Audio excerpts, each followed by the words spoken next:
Hey guys, welcome back. In this video, I'm going to show you how to add access titles in Excel. Let's get started. The first step to display access titles on your chart is to click anywhere within the chart area. Next, click on the green plus symbol located on the right side of the chart. This action will unveil a list of chart components. Should you opt for access titles, both the horizontal and vertical access titles will be visible in the chart area. If you prefer to exhibit the title of only one of the axes, simply click on the adjacent black arrow next to the Access Titles option. This will enable you to select which access title to show and which one to hide. Now let's move forward and explore some additional techniques.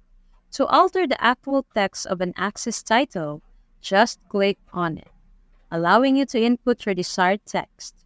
For instance, we can label the horizontal axis as month and the vertical axis as sales. But there's more. To style an access title, right-click on it. This will present a quick formatting option panel, enabling you to modify aspects such as background color.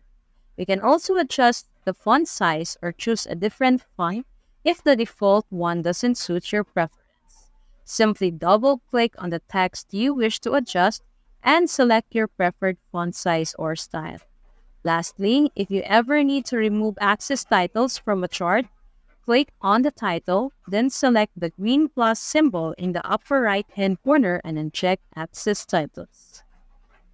Great job!